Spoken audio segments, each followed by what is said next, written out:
Hola a todos, bienvenidos los que en este momento se conectan para estar con nosotros en estas plataformas del Museo de Arte del Tolima y en esta serie que estamos haciendo de entrevistas y conversaciones en homenaje a Julio César Cuitiva, ese artista, pintor que fue gestor del Museo de Arte del Tolima, profesor de Historia del Arte de la Universidad en su Facultad de Artes y profesor de pintura.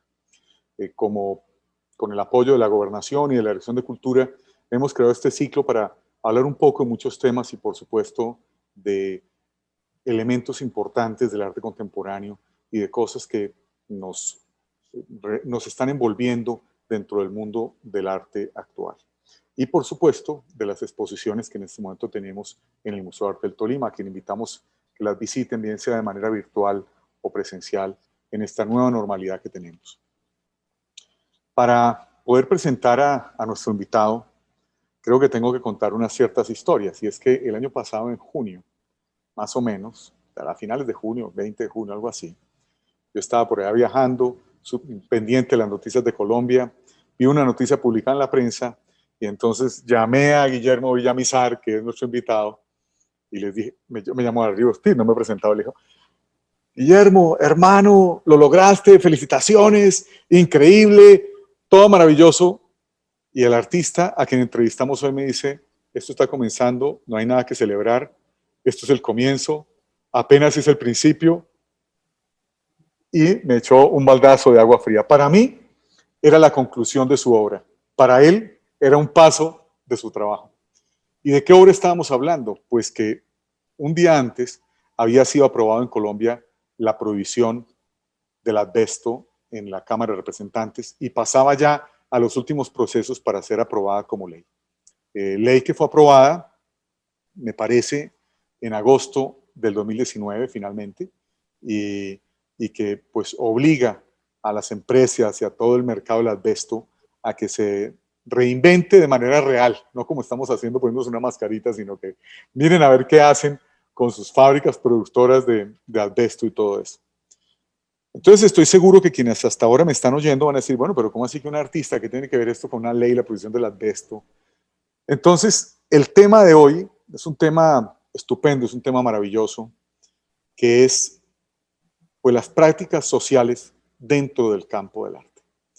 O sea, el artista como un ser que pretende hacer cambios en la sociedad, cambios reales. Esto parece muy nuevo y ahora Guillermo nos va a contar pues con qué se come, pero con qué cucharita, porque pareciera muy complejo. Pues. Para un individuo que produce cuadros, ahí una cosa en una tela, pues esto de que vamos a cambiar la sociedad y que de pronto no quede rastro, que es de lo que vamos a hablar hoy, pareciera un poco complejo.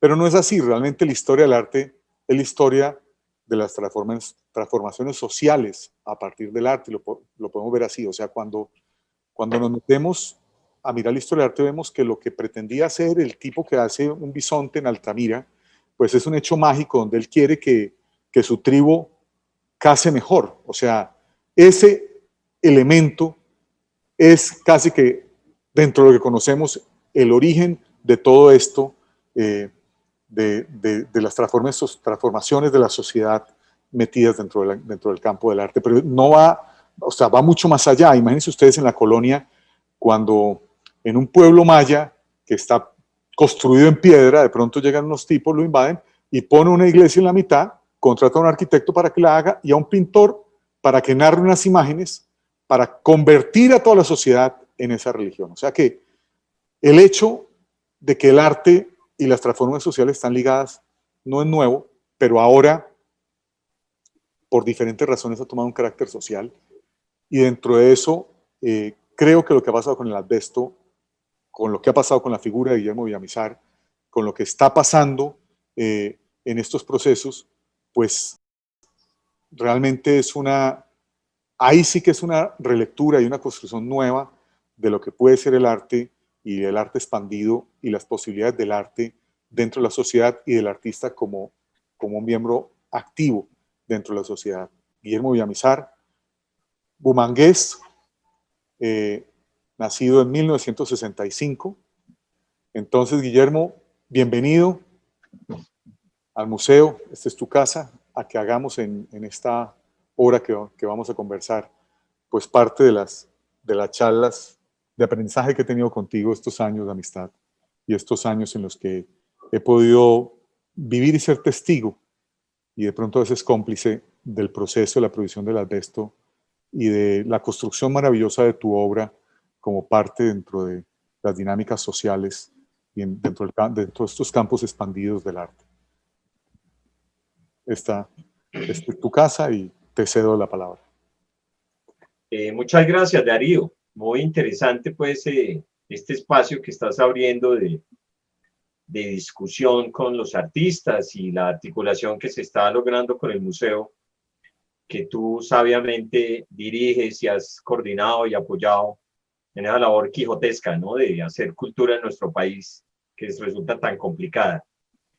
Pero bueno, bien, muchas gracias por la invitación y aquí a la orden para hablar de prácticas sociales artísticas, señor. Sí, bueno, las prácticas sociales, obviamente yo hablo del asbesto, pero pues no he contado aquí cómo es esto, ¿no? ¿Cómo es esto? No sé si meterme directamente al tema del asbesto y de lo que es tu obra dentro de las prácticas sociales, sino de pronto me ayudas a explicar un poco qué son las prácticas sociales, por qué surgen en este momento y por qué serían tan importantes las prácticas sociales en un momento en que, al parecer, la imagen y la representación entra en crisis dentro de las dinámicas de la economía capitalista en la que nos movemos. Sí, bueno, yo, por ejemplo, en mi trabajo siempre tuve un gran interés de reflejar la realidad que estábamos viviendo, lo que nos pasa.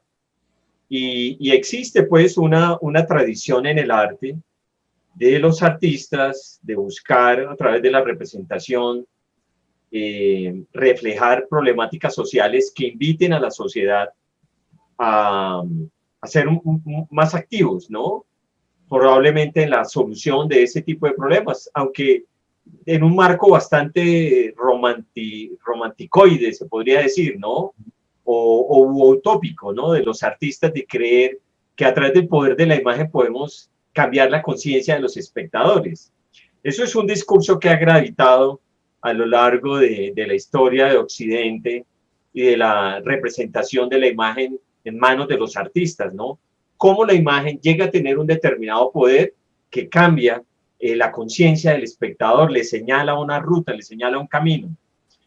Y en ese orden de ideas, pues yo, digamos que mantuve siempre como esa esperanza de buscar comunicación a través de la imagen para alterar la conciencia del espectador.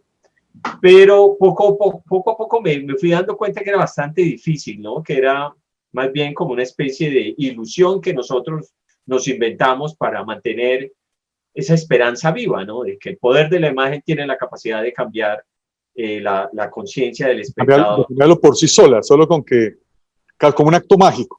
Sí, sí, sí. Eso hace parte de las mitologías un poco en las cuales nosotros los artistas pues nos apoyamos para autojustificarnos y es completamente válido. Y si tú revisas la historia del arte, pues también encuentras, ¿no? Artistas desde Goya, que el poder de la imagen pues para reflejar la situación social, pues es muy importante, ¿no? A mí eso siempre me preocupó, siempre me interesó muchísimo.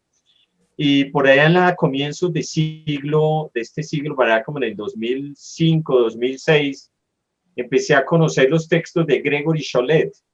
Gregory Cholet es un artista crítico de arte, muy interesante, basado en Nueva York, y él tiene unos artículos muy interesantes y una teoría bastante válida sobre materia oscura, se llama, que está inspirada en la astrofísica, en donde se sabe pues que el más del 95% del universo nosotros no lo vemos, es invisible, y solo vemos el 5%.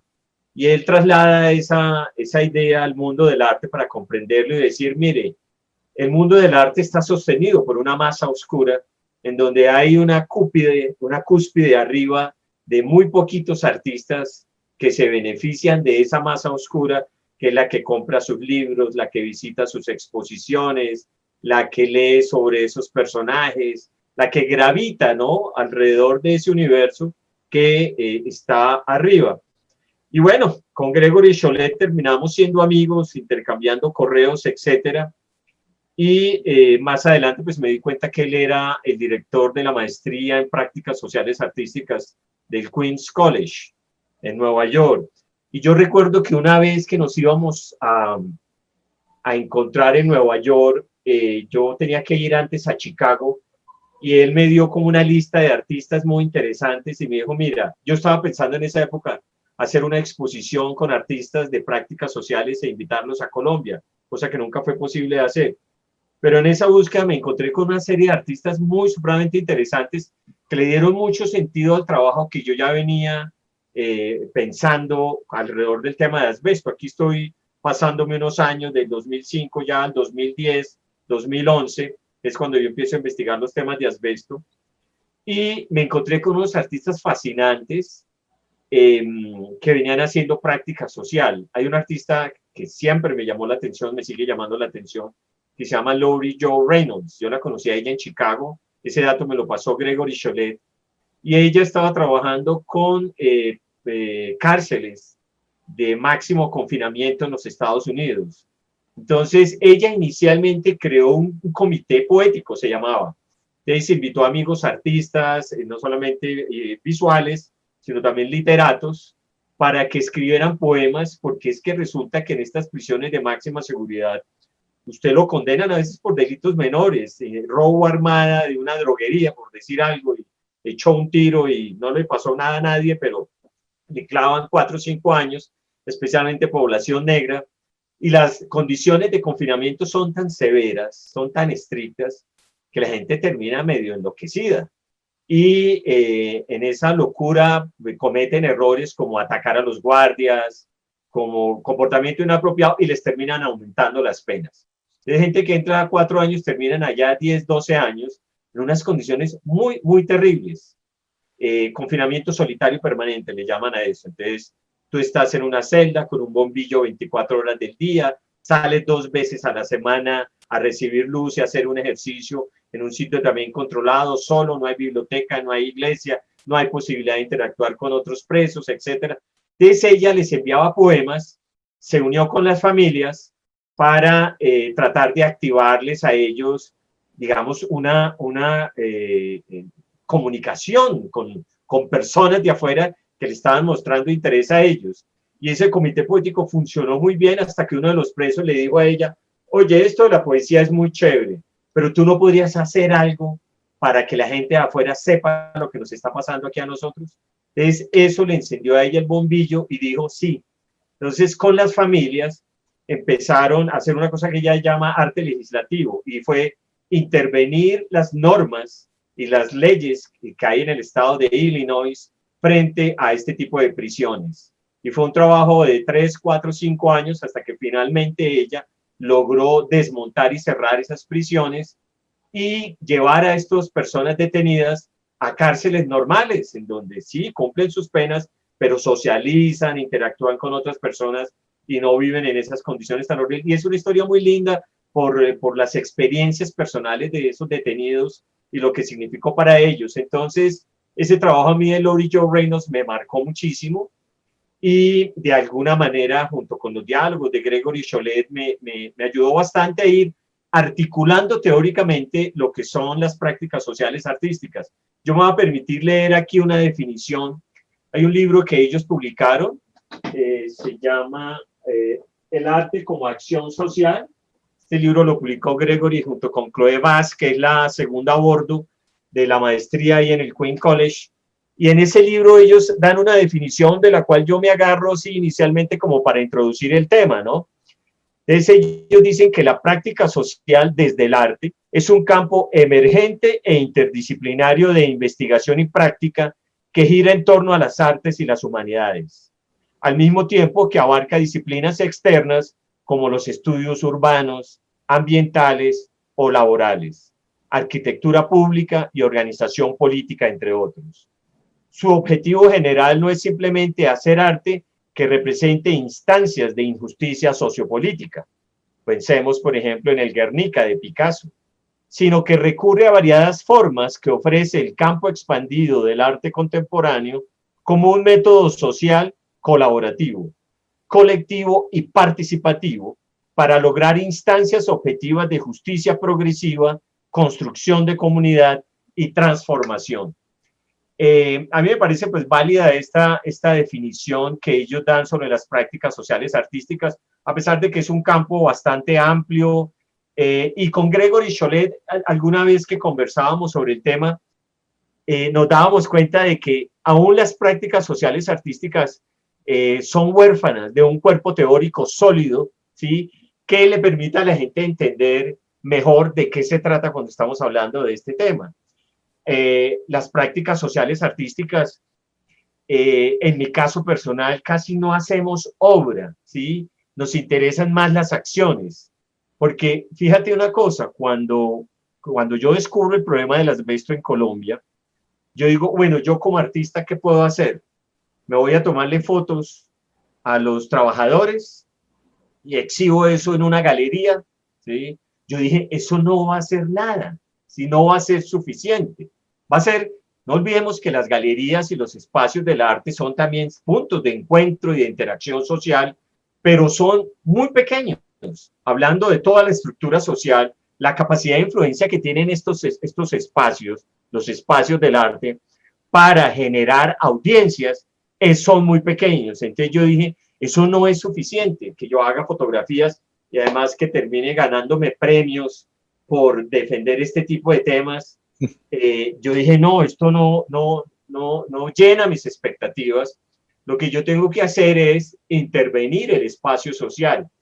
Yo veo un poco la sociedad y siempre utilizo esta metáfora que es como sencilla para explicar el tema. Las sociedades nuestras es como un lienzo mal pintado, ¿sí? Y nosotros como artistas lo que tenemos es que intervenir la sociedad para mejorar ese cuadro, ¿sí? Entonces, desde ese punto de vista es que más o menos podemos, digamos, empezar el diálogo alrededor de prácticas sociales artísticas. Ya para terminar, hay un artista, Jeremy Deller, él es británico, él se ganó, creo, alguna vez el premio, este famoso premio que entregan en Londres, en Inglaterra, cada 2 años. El Turner. El Turner Prize, sí, él es ganador del Turner Prize y él dice, dejé de ser un artista que hace cosas para hacer que las cosas pasen. Él también hace práctica social artística. Él alguna vez cogió un carro que se utilizó en un como carro bomba en Irak, y el carro vuelto nada, no sé cómo lo consiguió y lo llevó a Estados Unidos. Y él cogió ese carro vuelto nada, lo subió en un trailer atrás, en un carro, y se fue con ese carro, se fue con Nairo Thompson, que es un curador muy interesante, gente experta en temas árabes, ¿sí? Y se iban por diferentes ciudades de Estados Unidos y lo parqueaban en una esquina. Y se ponían a hablar con la gente.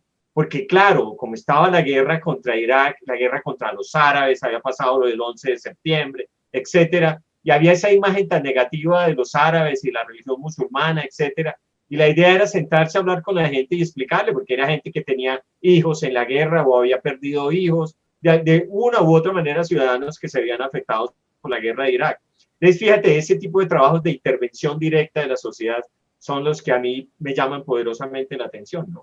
Claro, ahí a mí me parece, pues, te agradezco que nos des esa explicación y me gustaría citar aquí una frase del que fuera el director español del Museo de Arte Latinoamericano de Buenos Aires. En el mes que se retira, en una conferencia, creo que fue en Montevideo, él de alguna manera, hace 2 años nomás, o sea, en el 18, él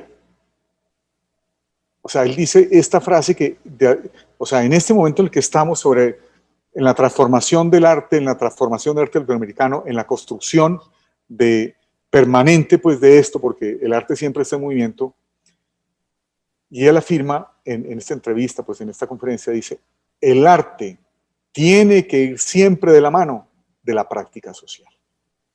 O sea, su conclusión como director del Museo de Arte Latinoamericano de Buenos Aires, todo esto es esa, que es un poco lo que tú estás diciendo, ¿no? El artista debe pasar realmente a la acción y ser parte de un elemento activo dentro de la sociedad que logre cambiar cosas. Pensando en esa frase y pensando en el tema de las prácticas sociales, pues quisiera devolverme la historia y hablar de dos elementos para que creemos ciertas diferencias de lo que puede ser esto. Porque tú mencionaste a Picasso. Te voy a mencionar un hecho anterior y es cuando viene el juramento del juego de pelota en Versalles y estos diputados deciden, juran, pues no irse de Versalles hasta no tener una constitución, ¿cierto? Y uno de los que jura, pues ni más ni menos que es el pintor Jacques David. O sea, él está ahí haciendo parte activa de la política del momento que va a desarrollarse en la Revolución Francesa. Y posteriormente, algunos de esos cuadros tienen un trasfondo político muy importante, como la muerte de Marat o tantos otros. Muy bien. Un artista tolimense, la Facultad de Arte del Tolima la cierra en el año 78, y uno de los artistas que queda sin terminar, que está haciendo tal vez segundo año, consciente de esta relación entre el artista, la acción, la política, el cambio, entra a ser parte de unos movimientos sociales y 7 años después de que cerraron la facultad, en el año 85, lo termina desapareciendo la fuerza pública. Él se llama Antonio Camacho Rugeles. Su hermana, pues ella, creadora de Casa Teatro en Ibagué, pues, actriz de teatro, etcétera, etcétera, pues es parte de los miembros fundadores del Museo de Arte del Tolima. Entonces, pues el museo guarda algunas obras de Antonio Camacho Rugeles, pero pongo este par de ejemplos, el de Jacques David, este artista revolucionario que termina siendo el ícono de la pintura francesa durante mucho tiempo, retrata a Napoleón, hace la coronación de Napoleón, etc. Y el de Antonio Camacho Rugeles, el hombre que en su pintura no está el trasfondo político, sino que él casi que deja el arte para dedicarse a la acción política. Y los pongo, los quiero mencionar porque lo que estamos viendo ahora sí tiene relación a todo esto y, como expliqué desde el principio, llega a las cuevas de Altamira, al interés del artista, que algo pase más allá de la obra, pero es muy diferente, al momento actual. Porque el momento actual, como bien lo explicó Guillermo en una serie de artículos que publicó en la plataforma de Esfera Pública, y que conversamos algo de eso en estos días con Jaime Iriegui, el editor, que lo tuvimos aquí también, pues es que hay un momento, como lo explicas en tus textos, pues en que, o sea, finalmente el arte, el medio del arte, el comercio del arte, se volvió una serie de producción de unos objetos que tienen un valor extraordinario y que empezaron a ser parte de las dinámicas del mercado de una manera increíble, en la que se terminan desdibujando estas obligaciones sociales del artista, y el artista se vuelve un forjador de capitales, se vuelve una pieza más dentro de las estructuras de la sociedad, y por supuesto pareciera que poco puede cambiar desde ahí. Entonces, lo que veo en tus textos es, pues, o sea, el desarrollo a esto que alguna vez escribía Max Hayden, sobre que el capitalismo, o sea, que ya se va a hacer imposible seguir produciendo imágenes, simplemente imágenes de representación en el capitalismo, que eso no tendría ningún valor hoy como pieza de arte. Cuéntanos un poco sobre eso, en el punto donde te lo pongo. Ahí hay una genealogía que se podría tratar de esbozar de la actual crisis para el arte, por esa omnipresencia que tiene el mercado, y cómo el mercado se ha vuelto definitivo para seleccionar a los artistas que triunfan en él y lo que se exhibe en los museos, ¿no? O sea, hay un elemento, digamos, dentro de mi historia personal también que ha sido muy importante, y es haber estudiado este movimiento de la crítica institucional, que tiene sus comienzos pues con personajes tan importantes como Hans Haacke, ¿sí?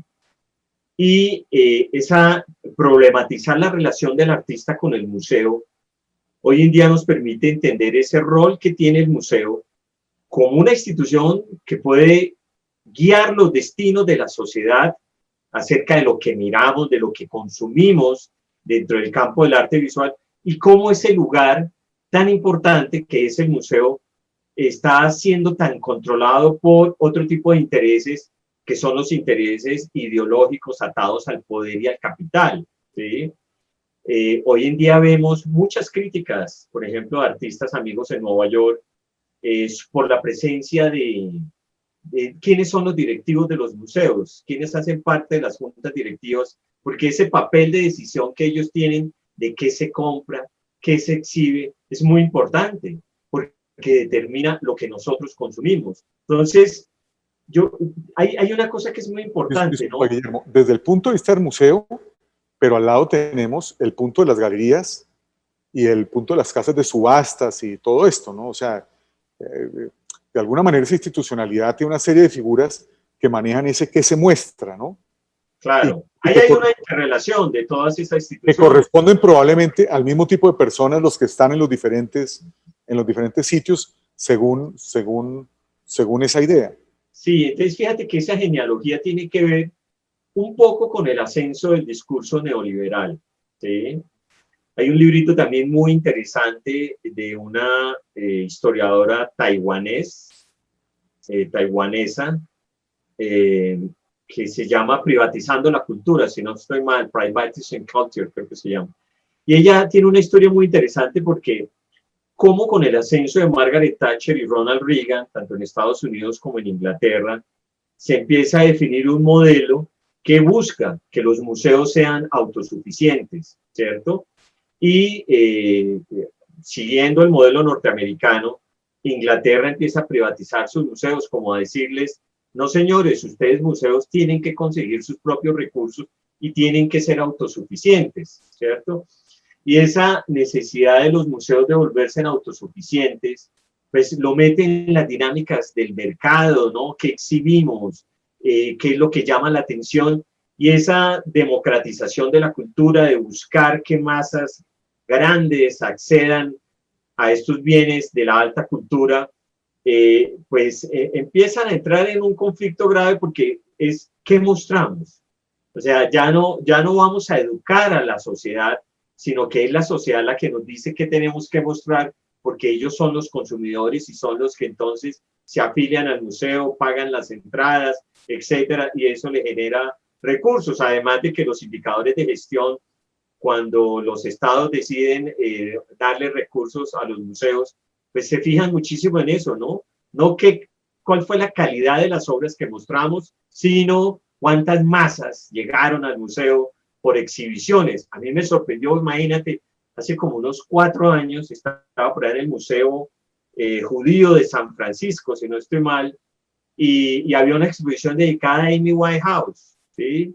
Ella había muerto recién, entonces toda la ¿cómo se llama? La memorabilia de ella exhibida, las primeras medias que se puso, la primera minifalda que se puso, y yo decía, se estaban banalizando terriblemente el museo, ¿sí? Respecto de qué se exhibe, pero claro, el museo como está ávido de conquistar audiencias, ya no de formar audiencias, sino de conquistar las audiencias. Son los gustos de las audiencias los que determinan qué se exhibe, más que el rol del museo como una autoridad que enseña y muestra. Entonces, fíjate que la imagen empieza a ser controlada por el discurso económico, uno podría decir, ¿no? ¿Qué se muestra en el museo? ¿Qué se muestra en las galerías? Y los artistas críticos, los artistas con un discurso que señala zonas oscuras de la sociedad, empiezan de alguna manera a ser excluidos, ¿sí? Ese discurso no llama la atención, ese discurso no vende, es un discurso que critica la institución, o sea, el poder crítico del arte se empieza a perder muchísimo con esas nuevas dinámicas en los que se empieza a mirar la cultura, ¿no? Aparecen también en Inglaterra ese discurso alrededor de las industrias creativas y las industrias culturales, ¿no? En donde de nuevo, ¿no?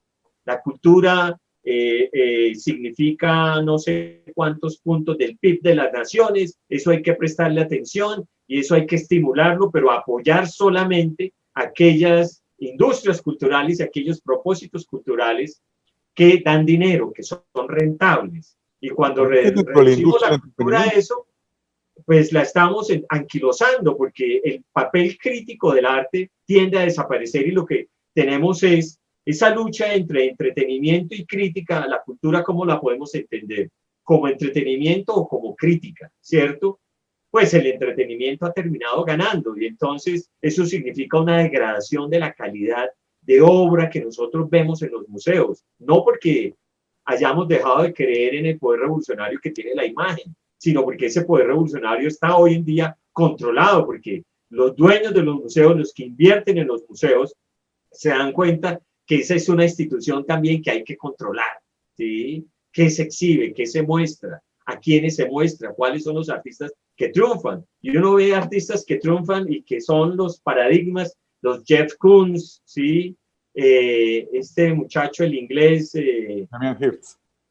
Damien Hirst, esos compiten entre ellos, está el japonés Murakami, etcétera. Son realmente entretención, porque pues más allá de las buenas técnicas que utilizan a nivel de escultura, etcétera, pues no dicen gran cosa en unos tiempos tan difíciles, ¿no?, que estamos viviendo, en unos tiempos tan complicados en donde la sociedad necesita luces y los artistas de alguna manera son visionarios que ven un poquito más allá de lo que está sucediendo, y ese poder de la imagen ha sido de alguna manera, uno no lo podría considerar neutralizado por el sistema.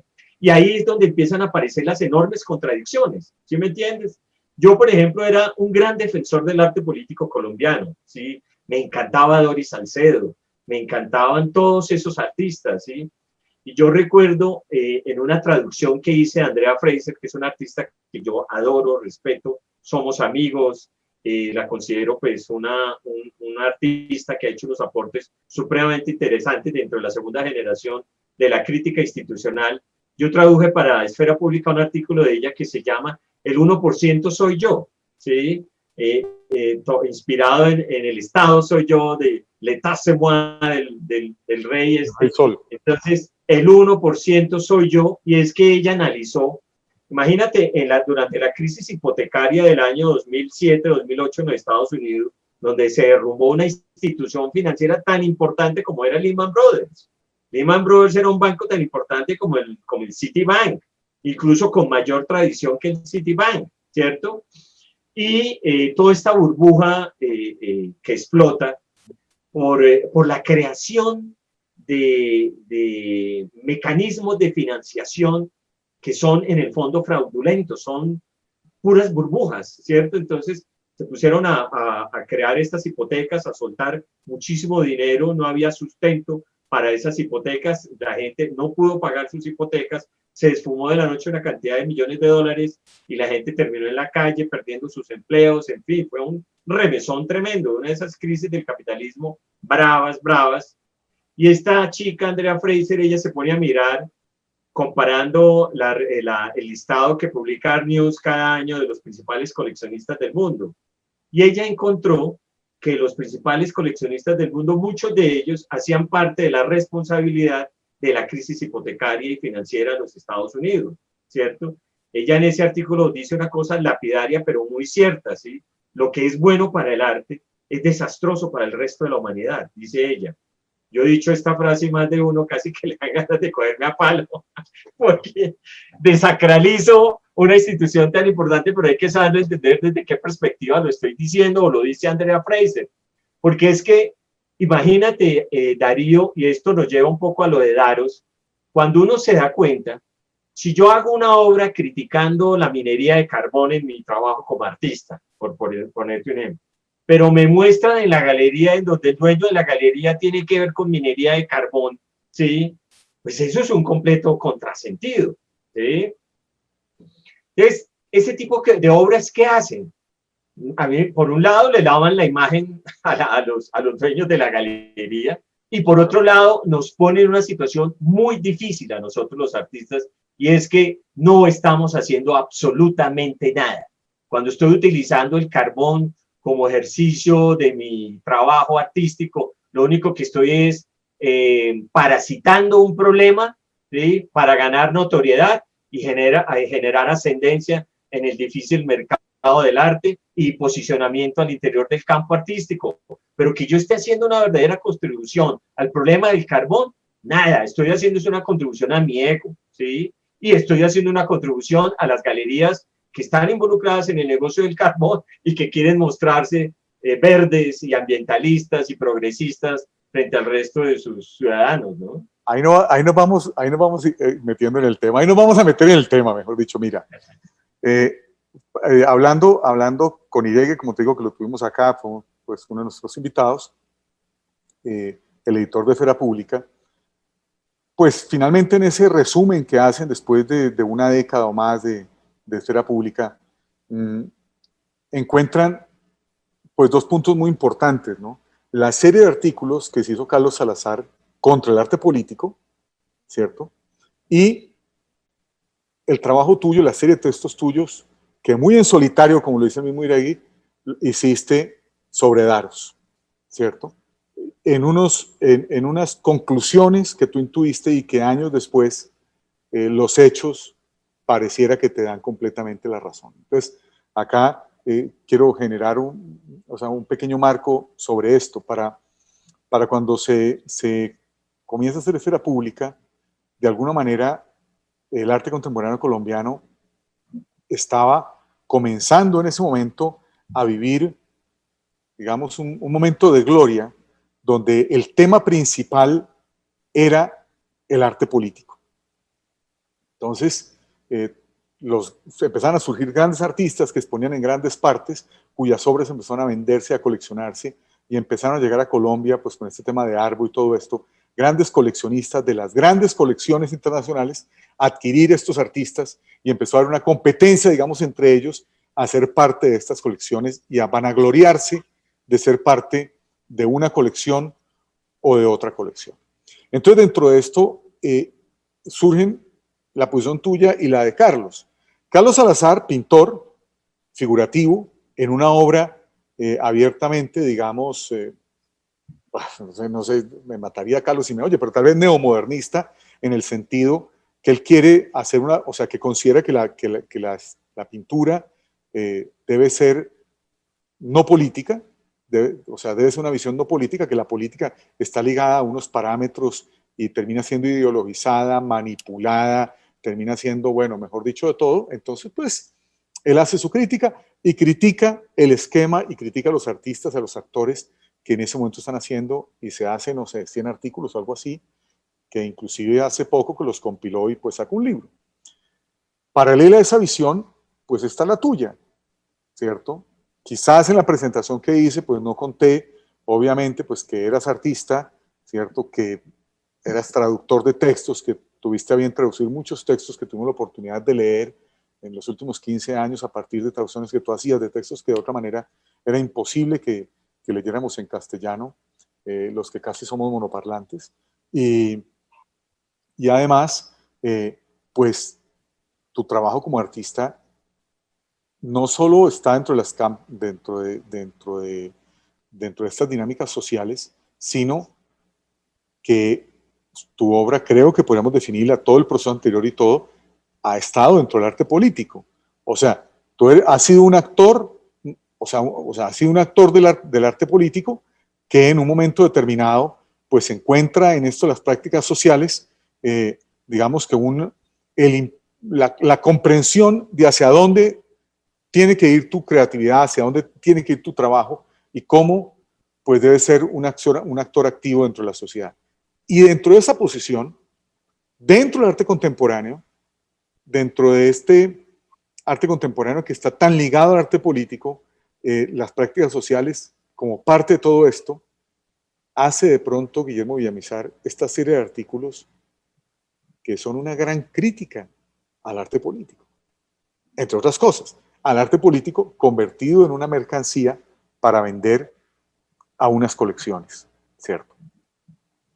Voy a meter a explicar un poco más esto. Estas colecciones, como lo vienes diciendo, Y para quien no lo sepa, pues una colección de arte de estas pues, vale muchísimo dinero. Hacerla es muy complejo, requiere, o sea, realmente requiere millones de dólares poder hacer. Estos artistas valen mucho. La idea más es que no sean 4 o 5 piezas, sino termina generando, llenando espacios enteros sobre esto. Y obviamente es muy particular cuando una persona como Guillermo entra a analizar quiénes son estos coleccionistas. Entonces, Esfera Pública se vuelve una plataforma abierta donde se permiten preguntar quiénes son los cisneros. Y entonces, ¿quiénes son estos cisneros que están comprando arte político, que están comprando arte geométrico de no sé qué clase y que además ahora pertenecen a la Junta del Arte del Museo de Arte Moderno de Nueva York y que hacen grandes donaciones de esto y tal? Y entonces empiezan a ver, bueno, pero este Guillermo Cisneros es un venezolano, pero no, no es venezolano, él es cubano, sale huyendo del castrismo, va a dar a Venezuela, huye del chavismo, y empiezan los autores que escriben en Esfera Pública, empiezan poco a destejer una trama muy compleja, ¿cierto? Que lleva a pensar que inclusive pues el expresionismo abstracto norteamericano de la posguerra, pues en parte se hizo con dinero de la CIA y que hay toda una posición política del gobierno norteamericano en la destrucción del movimiento muralista mexicano y la construcción de un arte latinoamericano, digamos, light y no político, y en lo posible no representativo, ¿cierto?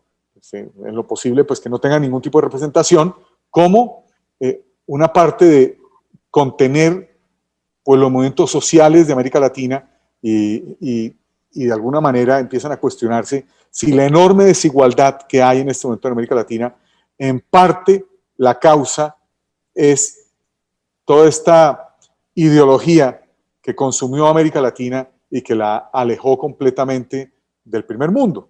O sea, en Argentina, pues esto es clave porque Argentina, pues es quizás uno de los países más ricos del mundo durante el siglo XIX y es uno de los 4 o 5 países más ricos del mundo, quizás hasta la década del 30 o del 40. Entonces, ¿en qué momento Argentina deja de ser del primer mundo a ser un país del tercer mundo?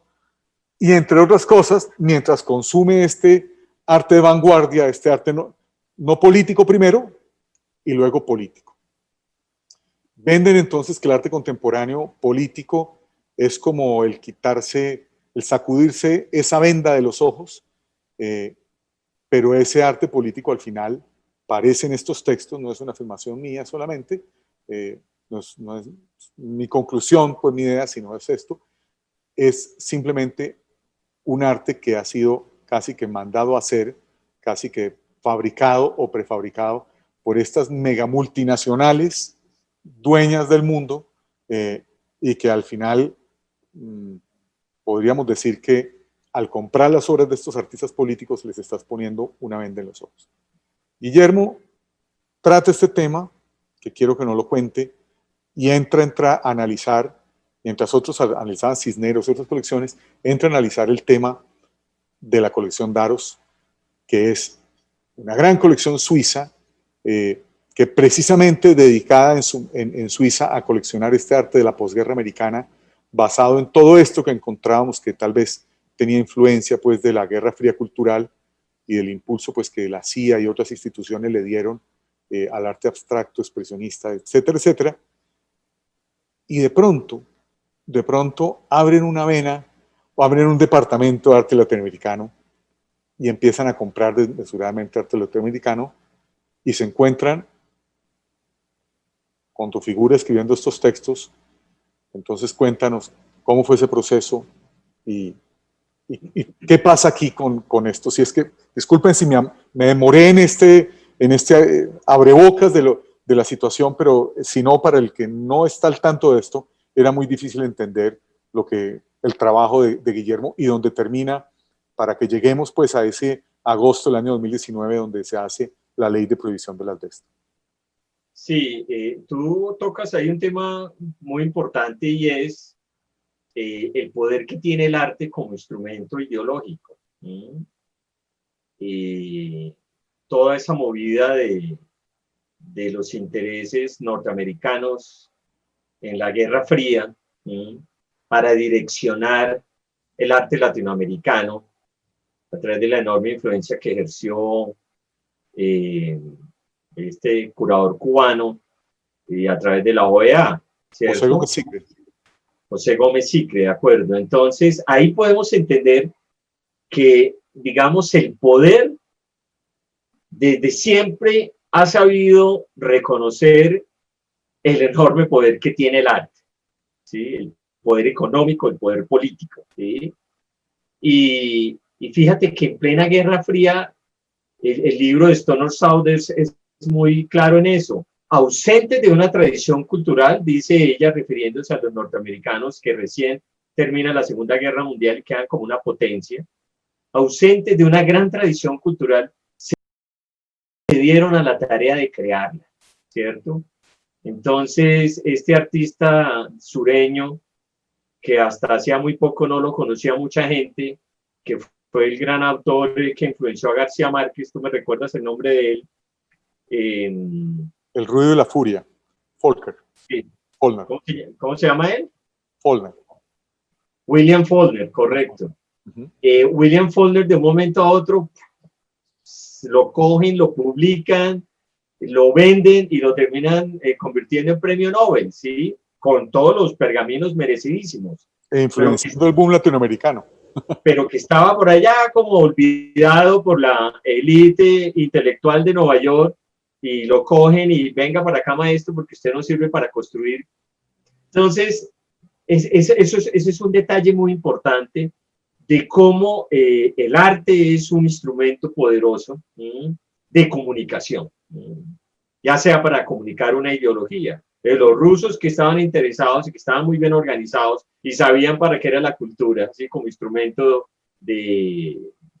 ideológico, pues los norteamericanos también descubren eso y vienen esas historias alrededor del expresionismo abstracto y cómo siendo un grupo de artistas tan disímiles, todos terminan bajo la misma sombrilla de expresionismo abstracto, a pesar de que unos y otros no tuvieran nada que ver con esa premisa, ¿no? Con esa pretendida idea de que era un movimiento unificado, homogéneo, ¿no? No eran diferentes artistas que nada que ver, pero nos los empaquetaron como expresionismo abstracto y le vendieron al resto de la humanidad y se posicionaron. Nueva York terminó siendo pues la capital del mundo del arte.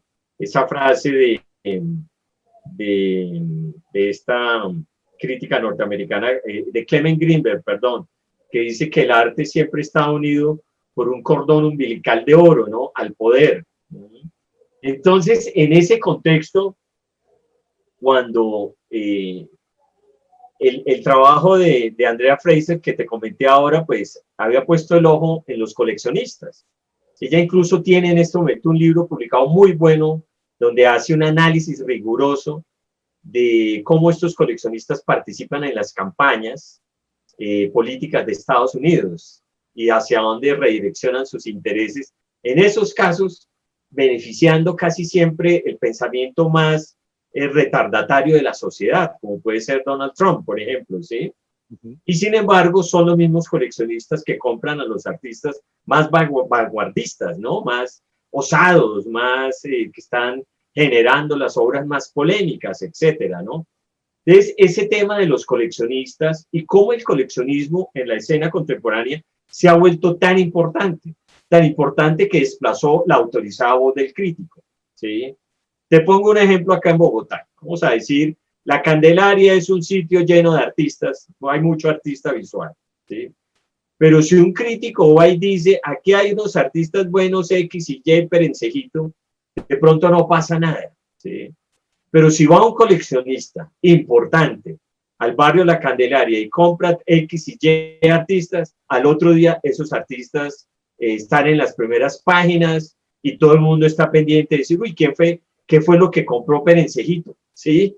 Y otros artistas quieren ir a ver a La Candelaria para ser parte de ese.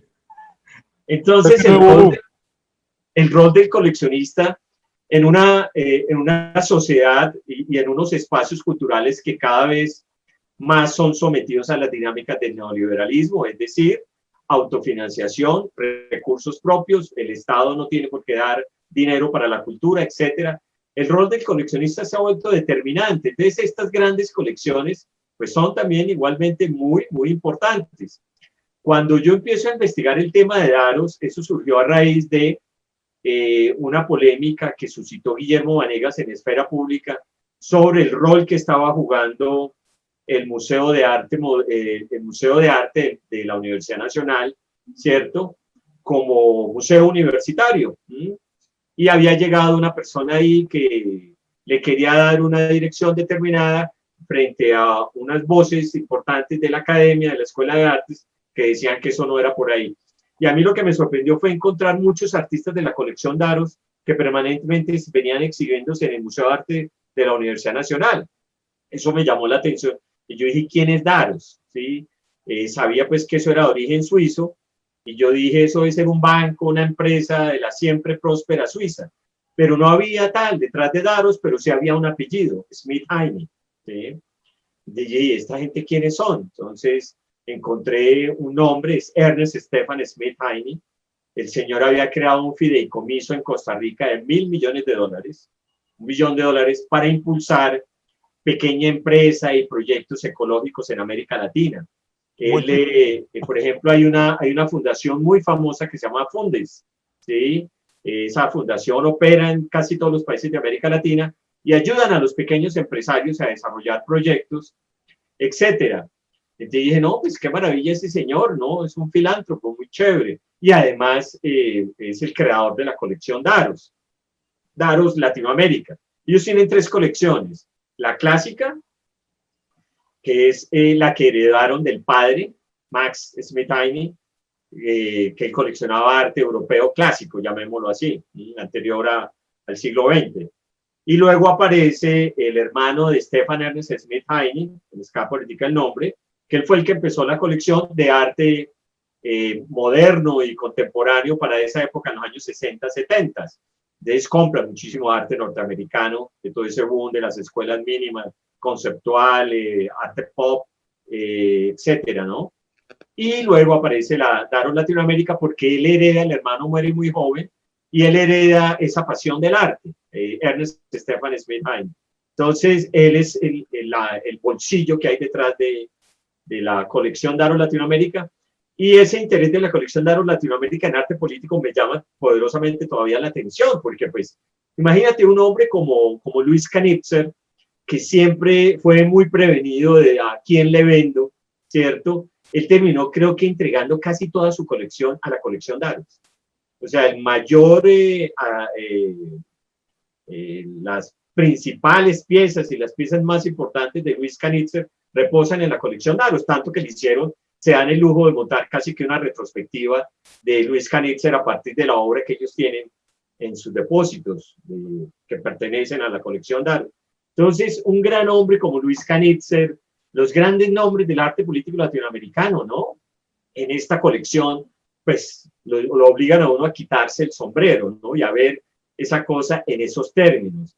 Pero cuando usted empieza a hurgar un poquito más, y eso fue lo que me pasó a mí, descubro que el señor en ese momento, Ernest Stefan Smith Heine, estaba siendo acusado en un juicio en Italia por la muerte de 3.000 personas, ¿sí? 3.000 personas que habían muerto por exposición al asbesto. Entonces, para mí eso fue ese es el golpe de Turín. Sí, en Turín, Italia. La fábrica, pues Smith Heine era el heredero de Eternit, la multinacional del asbesto cemento. Para mí eso fue tremendo, tremendo ese golpe. Yo duré ahí como 8 días, como me hubieran dado un gomazazo en la cara, porque yo no podía creer que estos artistas tan importantes, ¿sí? Sí, Luis Canitzer, Sildo Meireles, Alfredo Yahar, Doris Salcedo, bueno, las luminarias del arte contemporáneo estuvieran en esta colección y no hubieran reparado en ese tema, ¿sí? No se hubieran puesto, por ejemplo, Canitzer. Estoy seguro que si Canitzer se entera de antes de todo ese trama que hay detrás de la colección Daros, él creo que hubiera sido un poquito más prevenido, porque hay muchos artistas que se cuidan de no venderle obra a cualquier gato, así aparezca con el dinero, porque pues Eso, más si usted es un artista político, pues eso tiene consecuencias, ¿sí? Para la imagen del artista. Y creo que para estos artistas pasó un poco eso, porque pues, mira, voy a hacer una confesión acá, mi estimado Darío. Imagínate que cuando yo organicé unas conferencias sobre arte, ciencia y política dedicadas al asbesto en el 2014, yo invité a una amiga chilena antropóloga y ella cuando venía en camino yo le dije, ven, a mí me llama la atención preguntarle a Alfredo Yar sobre el qué piensa de ese fenómeno de Daros, ¿sí? Y ellos artistas que son tan críticos, que ellos ponen la lupa en fenómenos tan importantes. Por ejemplo, la obra de Alfredo Yar inspirada en el fenómeno de Ruanda y la crítica tan fuerte que le hace a los medios de comunicación y la demora que tuvieron los medios de comunicación en poner las alarmas sobre lo que estaba pasando en Ruanda, casi que se convirtió esa investigación de Alfredo Yar en uno de los temas que ven los estudiantes de periodismo en los Estados Unidos, ¿sí? Sobre ese tipo de fenómenos, ¿no? Entonces, con mi amiga le escribimos una carta a Alfredo Yar, firmada por ella, preguntándole él qué pensaba sobre Daros y sobre el fenómeno de Smith-Heine. ¿Y sabes qué respondió Alfredo Yar? Que es que Smith-Heine no sabía que el asbesto era carcinogénico, ¿sí? Y que cuando él se enteró de que eso era tan malo, decidió el bueno de Smith-Heine cerrar las empresas, ¿sí? Y mutar a Tecno. O sea, le pega una lavada de imagen tremenda y yo no puedo creer que, y además me lo dice en la carta, tengo evidencia para sustentar lo que estoy diciendo. Yo decía, yo no puedo creer que un artista como Alfredo Yar sea tan inocente, ¿sí? Cuando la evidencia muestra todo lo contrario. O sea, una de las pruebas reina que se utilizó en Turín para condenar a Smith-Heine fue que hay grabaciones en la década del 80 cuando él reúne a sus gerentes de las empresas de Europa, porque es una multinacional en América Latina, en Europa, en Asia, en todas partes del mundo, y les dice, mire, aquí hay que desarrollar toda una estrategia para defender nuestra industria, porque todas estas enfermedades que están saliendo y todos esos informes de estos científicos irresponsables van a dar al traste con nuestros negocios.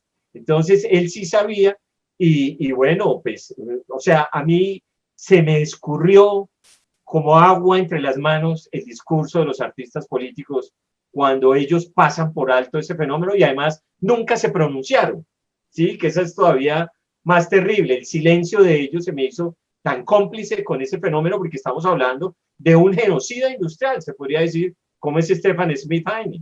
Ahí no solo está eso, sino también en Esfera Pública se leía por aquella época pues el tema, el artículo este de las grietas de Unilever, ¿no? Claro. La financiación de una multinacional que tiene ciertos conflictos, ciertos procesos sociales y penales y que debe pagar millonadas de dólares por masacres y por mil cosas que pasan ahí, o sea, o por lo menos están los pleitos para eso, financiando a Doris Salcedo en la grieta de la Tate Modern, ¿no? Entonces, ¿cómo ella tranquilamente podía hablar de esa grieta que separa el primer mundo y que no sé qué, los países civilizados de los otros, con la financiación de quienes están pagando aparentemente para que sucedan hechos luctuosos en los países del tercer mundo, que era pues lo que decían esos textos. Entonces, evidentemente, tú encuentras ahí, con el tema de Daros, o sea, esa ruta, y empiezas a hacer una investigación que yo veo que es de doble fondo, que es la del asbesto, que termina teniendo un interés particular y termina volviéndose tu obra, y por otro lado, la desmantelación del esquema de Daros y sus diferentes negocios y sus ramificaciones dentro del mundo del arte y sus intenciones, digamos, geopolíticas dentro del mundo del arte, ¿cierto? Sí, digamos que Smith-Heine, la colección Daros no nace exclusivamente de un interés altruista de coleccionar buen arte latinoamericano, ¿sí? Detrás del interés de Daros Collection hay un interés de posicionar su imagen como hombre de negocios en América Latina. Porque Smith-Heine, después de que pone pies en polvorosa de Europa, él vive en Costa Rica, ¿sí? Él es ciudadano costarricense ya desde hace muchos años atrás. Y él, imagínate, él se viene para América Latina y compra amplias extensiones de tierra durante la época de Pinochet y crea una empresa que se llama Maciza, que es una multinacional de madereras, ¿cierto? Entonces, toda esta tierra que se le compró a los mapuches por una cosa horrible que hizo Pinochet, porque hasta antes de Pinochet los acuerdos entre la comunidad mapuche y el Estado chileno estaban claros, ¿cierto? Como las reservas indígenas que tenemos en Colombia, ¿sí? Y cuando asciende Pinochet, el sistema comunitario de la economía mapuche, pues conocemos que ellos no privatizan la tierra, no la ven, este pedacito de tierra es mío, este otro es suyo, no, lo ven como parte de una cosmogonía comunitaria, etcétera. Eso Pinochet lo ve con muy malos ojos, me parece que esos son experimentos comunistas, y él dice, no, aquí cada mapuche necesita tener su tierra, y parceló las tierras y debilitó muchísimo la economía mapuche, que los empobreció, y eso aparecieron después las multinacionales, como Smith Haney, comprando tierra, y él es el segundo terrateniente en Chile, Smith Haney, y amplias extensiones de tierra que tenían digamos, todo un universo de árboles nativos fue destruido para sembrar pinos, que no son nativos de la región, consumen muchísima agua, para un gran proyecto maderero que se convirtió en Maciza, que es, te repito, una multinacional. Él hoy en día ha salido de todos sus negocios, pero en ese momento el interés de Smith Haney es el posicionamiento de él como un gran empresario y filántropo en América Latina. Y el arte les ofrece a estas empresas esa buena imagen, ¿sí me entiendes? Hay un término que se utiliza, greenwashing, ¿sí? El lavado verde. Es, yo me disfrazo de ecologista, apoyo el arte político y proyecto una imagen bondadosa hacia la sociedad, de hombre impoluto, de hombre limpio, de hombre progresista, que apoya a la sociedad. Pero detrás de eso hay unos negocios pues, muy oscuros, ¿no? Como lo del asbesto, como lo de Maciza, el problema con la comunidad mapuche, e incluso mucho más allá como ejercicio de control político sobre estas regiones que estos grandes capitales ejercen, porque es un tipo multimillonario, es uno de los tipos más ricos de Suiza, con fortunas. O sea, cuando alguien tiene 3.000 millones de dólares, eso es mucho, muchísimo dinero, y más en nuestras regiones, y la capacidad de influencia. Mira, detrás de, yo explicaba en los informes Daros que detrás de ese interés de él de copar la región de América Latina con estas fundaciones, apoyar muchos proyectos microempresariales, le dan $5.000 a cada uno, $2.000 a otro, ambientalistas, ecologistas, es un interés de mapear la región, de entender muy bien qué sucede y estar mucho más informados de lo que pasa en nuestros países, qué recursos naturales disponemos, que cualquier presidente o director de un país, ¿no? El mapeo que hacen no es gratuito, ¿no? Entonces, el punto de la discusión está en ese tema de entender cuál es el rol que juega el artista en la sociedad. Y lo que entendimos, lo que yo entendí es que el arte político era un muy buen negocio. ¿Sí? Yo me acuerdo que tuve una discusión con Jaime Iregui porque alguien me pasó unos datos privilegiados de obras que había comprado el Banco de la República de Doris Salcedo. Las sillas en aluminio, inspiradas en las sillas del Palacio de Justicia, en su momento fueron compradas por el banco por una suma, creo que de $400.000, si no estoy mal, para ese momento una suma muy alta. El Banco de la República, a un artista como Doris Salcedo, que se había beneficiado tanto del apoyo que le dio el Banco de la República, no solamente mostrándola, sino ayudándola para que fuera a estudiar a Estados Unidos a través de su mentora, como es Beatriz González, que es la archiduquesa de la parte cultural del Banco de la República, que ha utilizado esa institución para posicionarse ella como artista, ¿no? Eso es una cosa gravísima, ¿no? Que me parece a mí el uso indiscriminado de una institución para proyectar su imagen como artista. Y Doris Salcedo, directa beneficiaria, lo menos que uno esperaría es que ella le hubiera hecho una donación al banco, porque son recursos públicos, ¿sí? Yo ese año, cuando descubrí ese dato, me puse a mirar cuáles eran las cifras que había destinado el Ministerio de Cultura para apoyo de las artes visuales. No era ni la tercera parte de esa suma que en privado le habían pagado a Doris Salcedo por 3 sillas más caras que las del Palacio de Versalles. Me dicen algunas personas de que cualquier silla del Palacio de Versalles. Entonces, yo lo que descubrí es que era un muy buen negocio hacer arte político, ¿sí? Te posiciona como artista internacional, los mejores museos te exhiben, te ganas una buena lana, etcétera, ganas reconocimiento personal, pero ojo, de los problemas, nada, ¿sí? De aquellos problemas que tocan los artistas, recurren a una retórica, perdóname que sea un poquito grosero, retórica barata para mí, de decir que le trasladan toda la responsabilidad al espectador, ¿se me entiende? Es que yo cuando estoy bajando esas sillas, quiero que se active la memoria en el espectador. Oh, hombre, no nos digamos mentiras. Eso es simplemente estrategias de marketing para vender esas obras muy bien en el mercado internacional, donde los gringos y los europeos les importa un pepino nuestras tragedias e incluso en algunos casos esos mismos coleccionistas pueden ser hasta directos responsables de nuestras tragedias. Entonces, esa discusión es muy fuerte, es muy profunda y los artistas no la hicieron, no la quisieron hacer, siguieron tranquilamente haciendo sus obras. Mire, hay un detalle de la famosa obra que presentó Doris Salcedo en el Palacio, en la Plaza de Bolívar, sobre las telas, esas que colocó tejidas. Imagínate que yo investigué ese tema, unas personas, una niña que había perdido a sus padres en la matanza política, masacre política que se presentó con las personas de la UP, de la Unión Patriótica en Colombia. Ella había perdido a su papá y a su mamá, se los mataron siendo una niña y terminó criada por sus tíos por allá en la costa. Entonces ella, cuando hace ese llamado, Doris Salcedo, para que las víctimas vayan y pongan su nombre, ella fue allá, le dijo, mire, me parece muy chévere lo que usted está haciendo, yo quiero que el nombre de mis padres aparezcan ahí. Ella le dijo, pero es que tenemos un listado y si no está en el listado, no puedes participar. Y la sacaron. ¿Sabes cuál es ese listado? Es el listado oficial de víctimas que tiene el Estado colombiano.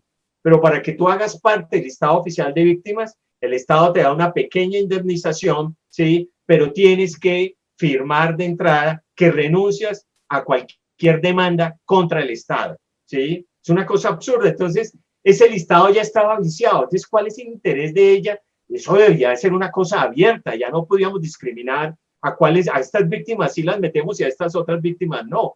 Ese tipo de detalles a mí me parece que junto con toda esta discusión que estamos teniendo, a mí me desarticuló completamente el discurso de Doris Salcedo y yo sencillamente no lo creo a Doris Salcedo lo que ella plantea. Sus cosas son muy bonitas, son muy lindas. Yo vi la retrospectiva en el Guggenheim de Nueva York, escribí un artículo sobre eso, pero son finalmente objetos para un mercado.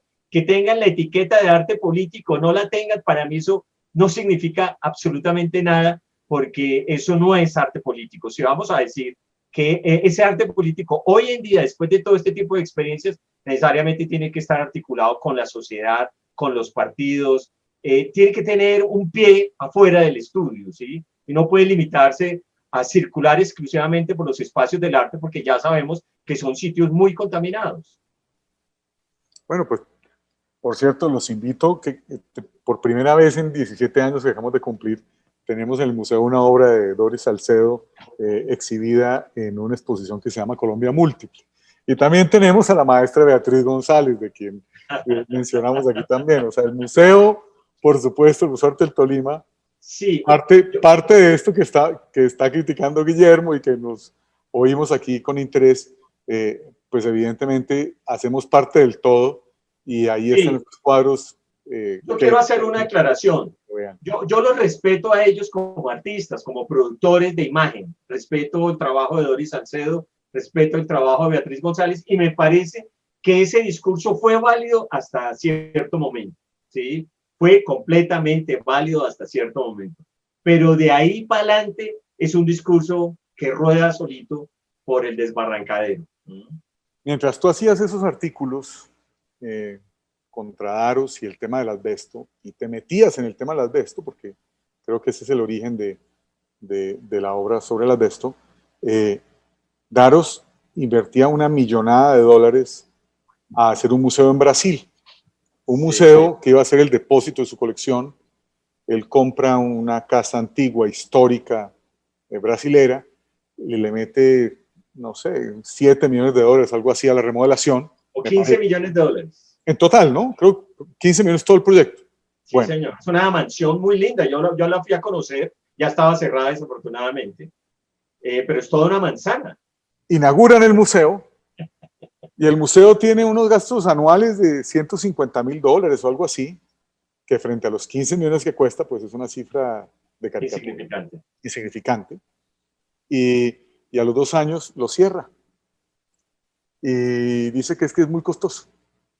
O sea, un hombre, un financiero como ese, mete $15 millones y cuando se da cuenta que anualmente vale 100,000 o $150,000, dice, uy, no, esto es muy costoso, yo aquí vas a perder dinero. Entonces cierra el museo y deja eso ahí cerrado.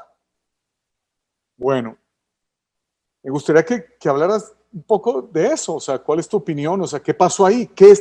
O sea, ¿por qué hace el museo? ¿Por qué lo cierra? O sea, Sí. dentro de todo este esquema de el análisis que hace el coleccionismo, el arte político, ¿qué pasó ahí? Bueno, yo no sé, a mí también se me hace muy extraño porque además la mente de los suizos es como un relojito suizo. Ellos no dan puntadas sin dedar. Si ese proyecto decidieron, porque habían pensado montarlo en Bogotá o en La Habana, en Cuba, finalmente lo montaron en Río de Janeiro, ¿no? Se me hace muy difícil de creer el argumento que ellos terminaron esgrimiendo, que era por impuestos que les estaba cobrando el Estado brasilero y que eso excedía la capacidad del museo, etcétera, y que no se habían podido entender con el Estado brasilero. No creo esa razón, ¿sí? Brasil incluso les estaba dando unas exenciones tributarias muy importantes porque pues, tener el museo en Río de Janeiro, eso era una movida desde el punto de vista de turistas y muy importante. Daros, el proyecto era muy ambicioso, muy interesante y seguramente se iba a beneficiar enormemente la comunidad artística, ¿no? Pero ahí es donde uno se pregunta a qué precio, ¿no? Nos íbamos a beneficiar de ese tema y el oscuro entramado que se mueve detrás de estos emporios culturales que traen detrás emporios económicos. Entonces, a mí me sorprendió eso. Yo no creo que haya sido tampoco, bueno, algunas personas me han dicho que los informes Daros, los que yo publiqué, le hicieron mucho daño a ese proyecto porque de alguna manera como que quedó expuesto el emperador desnudo, ¿no? Lo que había detrás de Daros Collection. Yo no creo que mis artículos hayan tenido esa connotación para haber cerrado un proyecto de este tipo, pero sí, lo curioso fue que ese proyecto es rarísimo, o sea, yo no logro entender cómo compran una casa, le meten $15 millones para remodelarla, que no es cualquier dinero, y sin embargo, ¡pum!, deciden cerrar. Y yo creo que eso de alguna manera es producto del efecto del juicio de Turín, ¿sí? Porque la visibilidad mediática que se logró con ese juicio de exponer a un máximo representante de una multinacional, porque por lo general en estos juicios siempre terminan pagando los platos rotos los gerentes, los mandos medios, pero nunca el dueño de la empresa, ¿sí? Y esa exposición mediática le hizo bastante daño a Smith Heine y él ya se puso a mirar como los años que tenía encima y dijo, yo me retiro de esta vaina, yo no jodo más con negocios y me voy a Costa Rica a vivir tranquilo. Y decidió, entonces, él creo que ya ha vendido prácticamente todo. Eternit ya lo vendieron hace muchos años, decidieron cerrar la colección Daros, dijeron, mire, nosotros queremos beneficiar la cultura y nos salen a echar vaina ya con filantropía y filantrocapitalismo y toda esa cosa. No hagamos nada de esas vainas y él se ha ido retirando lentamente de sus negocios y yo creo que eso responde un poco a ese tema, ¿no? El hecho de que se hubiera logrado vincular a él con el tema del asbesto y el juicio de Turín, yo creo que eso debe haber tenido algo de impacto en esas decisiones, ¿no?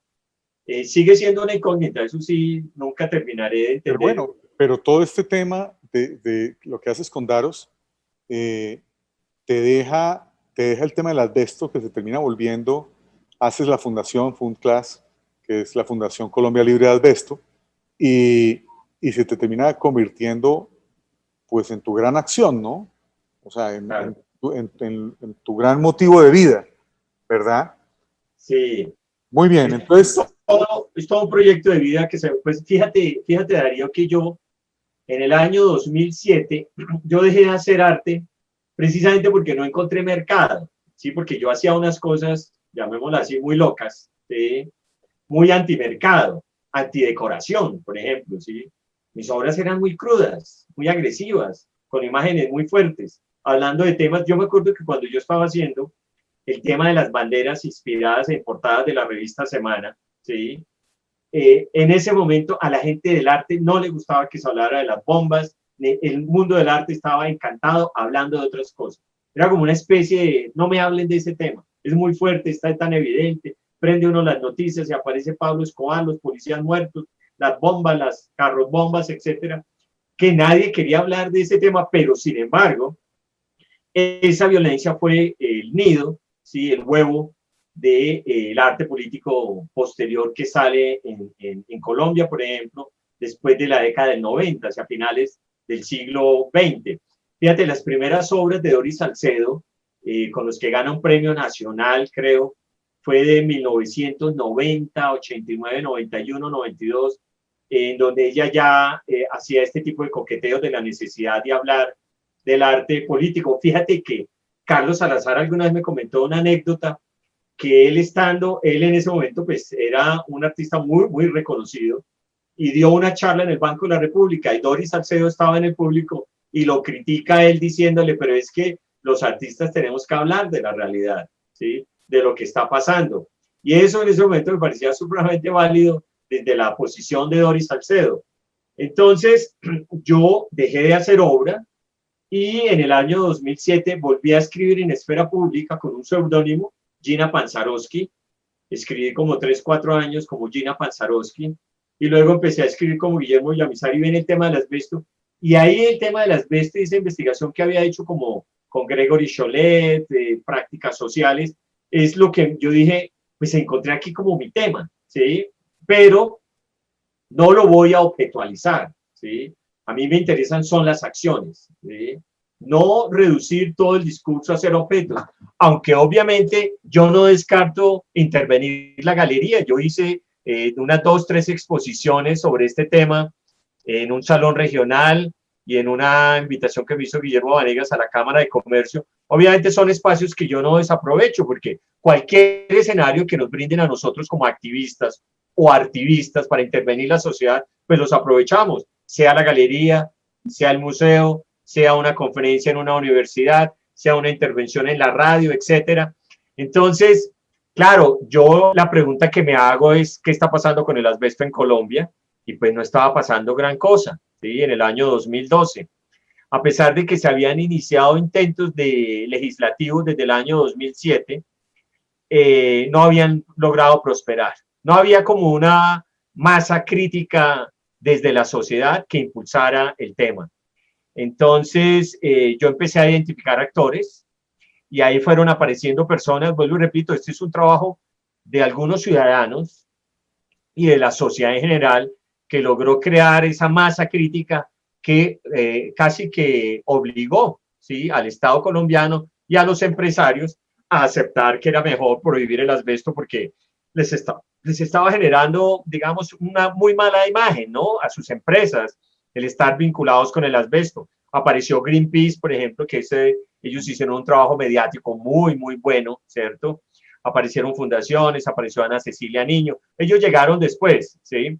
Pero la pregunta fundamental que yo me hago en su momento es, ¿qué está pasando en Colombia? No está pasando nada. ¿Yo qué voy a hacer como ciudadano y como artista? ¿Sí? Entonces yo dije, pero pues limitarme a hacer fotografías no es suficiente. Ya con todo este caudal de información que yo tengo en mi cabeza y con lo que he escrito, pues sería inconsecuente, ¿sí? Reducir mi trabajo a hacer obra para volverme el artista del asbesto, ganando premios y terminando exhibido en el Museo de Arte Moderno de Bogotá, ¿no? O en la galería de la Fundación Deme, ¿no? Entonces, además había entendido esa crisis, un amigo español lo decía muy claramente, esa aporía, ¿sí?, tan terrible que vive el artista político contemporáneo, que se reduce a hacer obra, ¿no? Porque estamos tan atravesados por los intereses que criticamos, ¿cierto?, que terminamos siendo mascotas domesticadas por el sistema, ¿sí?, gritando allá una banderita que no va a trascender, más allá de la información que transmite una obra visual a unos cuantos gatos que van a las galerías y le dicen a uno, uy, sí, chévere, esa denuncia contra el asbesto, y a la media hora, al otro día ya se olvidó el tema, ¿no? Entonces yo dije, no, duermen debajo sus tejas de asbesto en su casa sin problema. Yo dije, no, aquí me toca como ponerme el overol y hacer un movimiento para prohibir el asbesto en Colombia. Yo encontré ahí como una beta muy interesante, soy muy obsesivo, cuando me agarro de algo, no lo suelto, ¿sí? Hasta no conseguir el objetivo, y encontré un tema que me aguantaba mi propia autocrítica, ¿sí? Yo había trabajado otras cosas, pero le hacía como la crítica por allí y por acá, y a los pocos días la cosa se me desinflaba. Este es un tema muy sólido, ¿sí? El asbesto, porque se mete con temas políticos, con temas jurídicos, con temas ambientales, con el arte, con la sociedad, con los trabajadores, con los empresarios, con las leyes, con el gobierno. Con el Es tema casi... médico, ¿no? Yo recuerdo la historia de esta pelea contra el asbesto, parte de tu esfuerzo fue al principio del Congreso, las primeras veces, el problema era que no había un sustento médico en el cual apoyarse para decir, vea, es que tenemos estas pruebas de la Universidad Nacional o de tal institución médica que nos dicen que esto está pasando. Entonces, tú haces las relaciones con este mundo médico, el asbesto internacional, increíblemente con estos artistas que están trabajando estos temas sociales, y empiezas a hacer, empiezas a ustedes mismos, la fundación, empieza a hacer el trabajo médico, a financiar el trabajo médico y a hacer esa extraña obra que yo siempre quise tener en el museo, que eran las radiografías de los pulmones destrozados de los empleados que habían trabajado el asbesto, ¿no? Sí, no, y la vamos a hacer porque... Claro, y que termina siendo parte del proceso por el cual el Congreso, el Congreso prohíbe el asbesto, ¿no? De las evidencias necesarias para tener los argumentos de la prohibición del asbesto. Fíjate, algo muy importante que fue para mí y también para la fundación es el respaldo internacional, Darío. O sea, cuando yo me entero del juicio de Turín, yo me entero a través de un blog que se llamaba Asbestos in the Dock, ¿sí? El asbesto en el estrado judicial. Y ahí ellos estaban llevando la bitácora de todo lo que pasaba en el juicio de Turín, ¿sí? Entonces ahí apareció un correo electrónico y le escribí a una señora X por allá en Londres.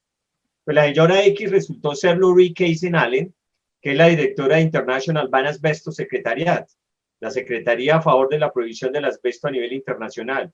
Y esa señora nos hicimos reamigos, ¿sí? Muy querida conmigo. Yo le preguntaba cualquier cosa y ¡pum! Ella me mandaba un artículo. O si no era de su experticia, me conectaba con el experto.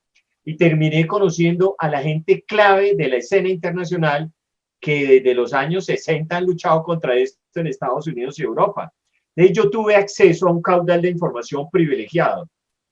Yo me acuerdo que Laurie Casey alguna vez me envió un libro que se llama Defendiendo lo Indefendible, de un historiador sudafricano que curiosamente murió de mesotelioma y de un investigador inglés. Ese libro es maravilloso porque me abrió los ojos y me dijo, mira, esto pasa con la industria del asbesto, o sea, cómo ellos desarrollan contraevidencia científica, cómo niegan las enfermedades, cómo penetran los medios de comunicación, cómo compran políticos, cómo desarrollan institutos de investigación para hacer ciencia falsa o fraude científico y logran indexar eso en las revistas internacionales, cooptan los foros internacionales como OMS o internacional, la Organización Internacional del Trabajo.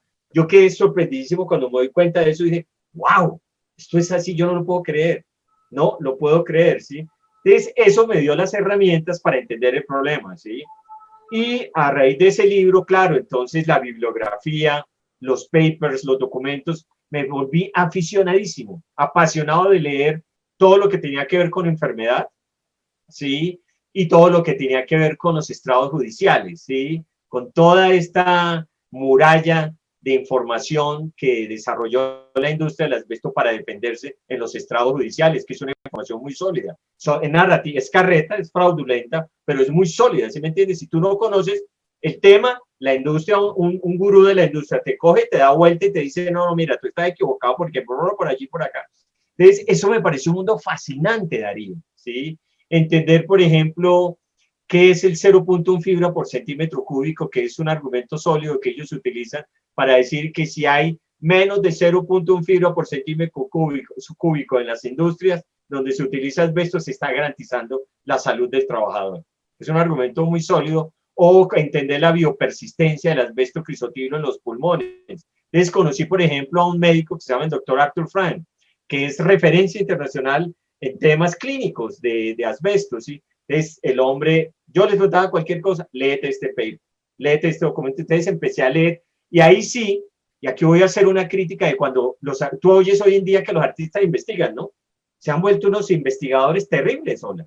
Eso, mi investigación, ¿sí? Siempre casi que ningún artista empieza a hablar de su obra si no dice, es que mi investigación trató de tal, y los artistas duran investigando 3 meses, 4 meses un problema, y ya, hacen con eso, museifican el problema y se van después a otro lugar a descubrir otro problema y a investigarlo, y duran 3, 4 meses investigando, pero no, si uno quiere realmente hacer investigación en arte, desde las prácticas sociales, con un tema que usted coja, eso no se resuelve en 3 meses, Darío.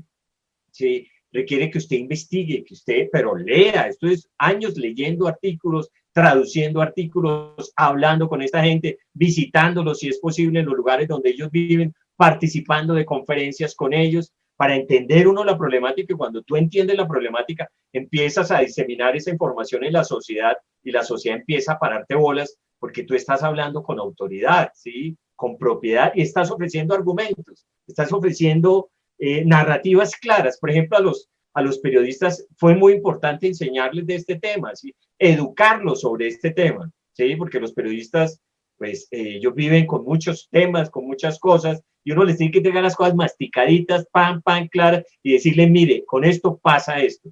Y eso, toda esa serie de circunstancias fueron contribuyendo a crear en la sociedad como esa cuestión de, a ver, aquí pasa algo con este tema, vamos a ver cómo lo cambiamos. La senadora que empezó este tema en esta última fase es una senadora, Nadia Ablés, del Partido Conservador, muy querida ella. Es curioso que alguien del Partido Conservador apoye este tipo de causas. Eso es una historia que no me atrevo a hablar aquí de estos temas, hablemos de arte, pero ella radicó como 3 veces el proyecto de ley. Yo me acuerdo que la segunda vez que fuimos, lo radicó en Cámara, porque dijo, por Senado no le hagamos, radiquémoslo por Cámara. Yo fui el único que la acompañé en ese momento, sí, y tocó también cancelarlo después por Cámara, porque la industria se lo pilló. Entonces metieron más proyectos parecidos para saturar la agenda y que entonces no se discutiera y muriera el proyecto, y eso pasó. Luego otra vez se volvió a radicar en el Senado, y ahí fue donde finalmente logró prosperar. Hubo una cosa curiosa, faltaba como un mes para que fuera aprobado en el Congreso, en el Senado, perdón. Un proyecto de ley de estos normales tiene que ser aprobado, primero discutido en estas pequeñas unidades, ¿cómo se llama? Comisiones. Las comisiones, primero comisión, luego plenaria de ambas cámaras, la de Senado. Les queda muy poquito para lo de Senado, pero bueno, finalmente se logró hacer todo eso, pero detrás de esto un trabajo enorme. A nivel personal, por ejemplo, yo me dediqué completamente a esto, ¿sí? Y creo que a nivel personal he sacrificado cosas importantes, ¿sí? Pero mi obstinación me llevó a esto, o sea, he sacrificado cosas a nivel familiar incluso, ¿sí? En términos económicos, ¿sí? Yo podría estar siendo mucho más productivo. Por otro lado, a mí me dijo un amigo, oiga, ¿usted ayuda a prohibir el asbesto y cuánta plata le quedó por eso? Y le dije, no me joda, eso no se trataba, ¿sí? Pero es una pregunta que me queda por allá sonando a veces. ¿Sí? Más bien de pronto algunos enemigos coleccionistas del medio colombiano. No. Hay que ver que el asbesto, y hay que explicarlo acá, no es solamente un tema de las tejas, el asbesto se usa para muchas cosas. O sea, claro, se usa para hacer guantes, se usa para hacer trajes, o se usa para trajes contra el fuego y todo, o se usa pues para los frenos, pues En fin, entonces es un elemento de la industria y al venir esta prohibición del asbesto, pues tengo entendido, y corrígeme si estoy equivocado, que básicamente la mayoría de esos usos de la industria donde aparece el asbesto tienen que transformarse por, por la prohibición. Sí, sí, pues digamos, afortunadamente todos los productos que utilizan asbesto en su proceso industrial tienen sustitutos. Sustitutos obviamente que no generan el daño que genera el asbesto. Entonces, la industria del asbesto en Colombia estaba preparada para ese paso.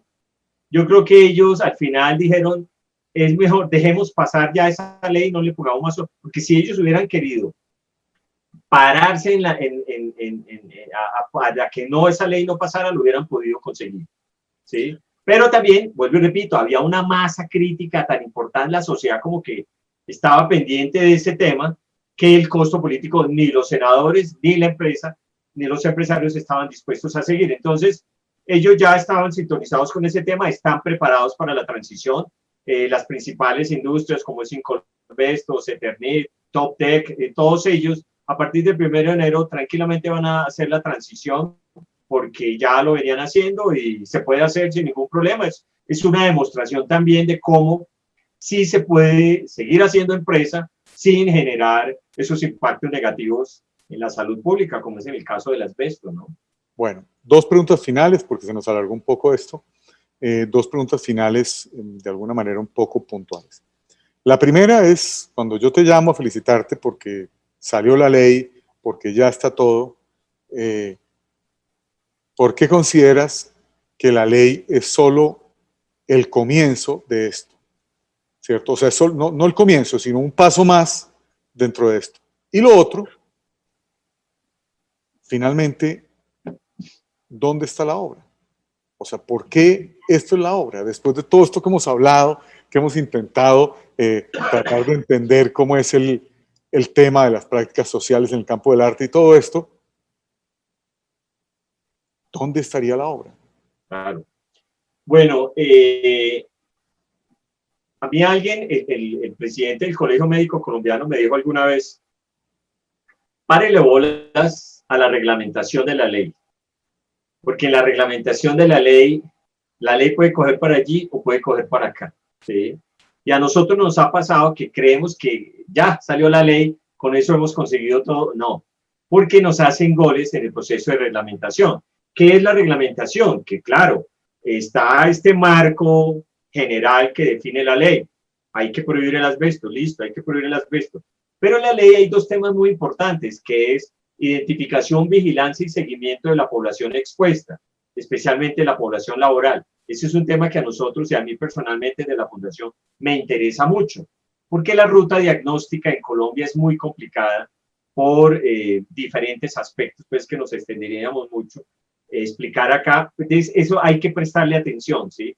¿Cómo vamos a articular la identificación, vigilancia y seguimiento? Porque dejamos de utilizar asbesto a partir del 1 de enero del 2021, pero no olvidemos que las enfermedades relacionadas con el asbesto son de larga latencia. Un mesotelioma puede aparecer 50 años después de la primera exposición, así sea una exposición breve o una exposición corta. Entonces vamos a tener mucha enfermedad aquí en adelante y a pesar de que son enfermedades curables, sí considero que es importante que los pacientes reciban un tratamiento adecuado, que no sean tratados como parias, que no les den malos diagnósticos y que haya responsabilidad por parte de los agentes, como si es población laboral, por parte de las ARLs, que eso es un tema complicado porque el sistema en Colombia por parte de las ARLs para atender la enfermedad laboral está hecho para que la enfermedad laboral se niegue, ¿sí? Y hay un proceso muy kafkiano un poco con las juntas regionales y nacionales de calificación de las enfermedades que no facilitan ese camino, ¿sí? Y hay intereses económicos porque estas enfermedades son costosas y las ARL siempre buscan que sea el sistema general, es decir, las CPS, las que atiendan estos chicharrones y no las ARL. Entonces, ahí hay un tema muy interesante. Y el otro tema es el desarrollo del artículo 3, que tiene que ver con política pública para sustitución del asbesto instalado. Tal vez se entiende que sustitución del asbesto es que nos vamos a meter a sustituir. Es muy costoso reemplazar el asbesto, ¿sí? No tenemos los recursos técnicos, no tenemos los recursos económicos. Si éramos un país empobrecido hace un año o después de la pandemia, lo somos aún más, y comprendemos pues que el Estado colombiano no va a poder hacer como hacen países en Italia, donde le subvencionan al ciudadano el 50% del coste de reemplazar las tejas de asbesto. Pero sí hay que desarrollar buenas prácticas alrededor de la manipulación de los productos que contienen asbesto. Ese es un tema que a mí me apasiona muchísimo. Siempre me ha llamado la atención el tema de la desasbestización, de cómo se maneja el asbesto instalado. Y desde el año pasado yo conocí, en el 17, conocí en Ottawa al presidente de la oficina de ASEA, que es una oficina adscrita al gobierno australiano, y me acordé de él el año pasado, apenas se prohibió la ley, porque algunos congresistas nos llamaban y decíamos, hermano, pero es que ahora todo el mundo que le dé gripa por ir debajo de una teja de asbesto va a decir que es por el asbesto. Dije, no tengan miedo a eso, eso se soluciona con desarrollando política pública para manejo del asbesto instalado. Y así quedó un poco en la ley. Entonces, no tenemos experiencia manejando el asbesto instalado. No, hay una guía técnica del Ministerio de Medio Ambiente que necesita urgente una actualización. Y yo contacté a este amigo Peter Tisch, que había conocido al presidente de la ASEA, Asbestos Safety and Eradication Agency de Australia. Hablamos, me dijo, mira, yo me retiré, pero háblate con estas personas que están encargadas ahora de ASEA. Y muy generosamente la oficina de ASEA del gobierno australiano, que es un gobierno y un estado referencia internacional en temas de asbesto, no solamente asbesto instalado, sino de investigación de enfermedades como mesotelioma, nos regalaron a los colombianos una guía técnica para manejo del asbesto instalado. Y yo con esa guía que me voy a poner a hacer una campaña, ¿sí? Para decirle a los colombianos, tengan cuidado con el asbesto, ¿sí? Porque lo estamos cortando, porque lo estamos taladrando, especialmente las tejas de asbesto, cemento y los tanques de agua, que son, digamos, como los productos más evidentes que tenemos a mano los colombianos, donde está instalado el asbesto, ¿cierto? Entonces, las tejas se rompen con mucha facilidad, las sacamos a la calle con mucha facilidad, el maestro de obra mire, yo qué días, aquí en mi casa, vino un maestro, esta gente de la televisión, a instalarme la señal, ¿cierto? Y ellos con un taladro van rompiendo la teja de asbesto y cemento y no tienen el más mínimo cuidado. Entonces, hay que generar una gran campaña para, ¿sabe cuál es mi sueño? Irme con un camión, escenario, ¿sí? Por toda Colombia, ¿sí? Y la cartilla y la guía y unos videos y echar charlas en todos los municipios, en todos los pueblos, así como hizo Jerry Medeller con el camión ese de Irak, yo irme con un camión escenario por toda Colombia a dictar charlas y a hablar sobre la responsabilidad y en el manejo del asbesto instalado y las buenas prácticas. Entonces, eso es lo que yo considero mi obra, ¿sí? El gran problema, digamos, dentro de los cánones que se manejan en el arte y en el campo del arte es que, y en la sociedad incluso, es que le damos muchísimo valor al objeto, ¿sí? En la fábrica o en el estudio del artista, así como el estudio que tú tienes, casi nadie se preocupa cómo usted hizo la obra, el proceso de hacer la obra, eso no cuenta para nadie, eso no se cuantifica nunca, ¿sí? Lo que cuantificamos es el objeto final, ¿sí? Entonces, yo ando en este momento, digamos, siento que tengo ya que hacer un cierre de todo este trabajo, ¿sí? Vamos a seguir trabajando, obviamente, lo del asbesto instalado, pero ya siento que yo estoy en eso, estamos trabajando, no voy a dejar abandonada pues la obra hasta que no se culmine bien la reglamentación y todo, pero que ya puedo hacer casi como que un mirar hacia atrás y ver qué ha pasado. Y desde el punto de vista teórico, me interesa muchísimo, muchísimo esa pregunta que tú me haces. ¿Dónde está la obra, cierto? Porque vivimos en una sociedad en donde consideramos que el objeto final es la obra, ¿sí? Pero las acciones que hay para producir esa obra no cuentan, no se valorizan, no las cuantificamos, ¿sí? No las medimos, no las valoramos, ¿sí? Entonces, en todas estas, me encontré, volvemos aquí de nuevo con David Graeber, el señor que te comenté ahora, el antropólogo. Él escribió un libro fascinante, que fue de sus primeros libros y de los menos conocidos, que se llama Hacia una teoría antropológica del valor. Y no sé cómo, a raíz de las conmemoraciones de su fallecimiento muy joven, desafortunadamente, creo que fue por COVID finalmente que falleció David, un gran activista, un hombre maravilloso. Él estuvo detrás de Occupy Wall Street, por ejemplo, que fue un movimiento donde hubo mucha influencia de los artistas, ¿sí? Y él fue el líder. Él es muy amigo de Gregory Sholidi y de Noah Fisher en la articulación de Occupy Wall Street. Un hombre de acción, un hombre que dijo, hay que sacar el pensamiento de la academia y hay que llevarlo a las calles y pelear, ¿sí? Por defender posiciones de injusticia en el espacio social. Entonces, él tiene este librito, imagínate, el tercer capítulo se llama El valor como la importancia de las acciones. Y te leo este parrafito nomás con el que empieza.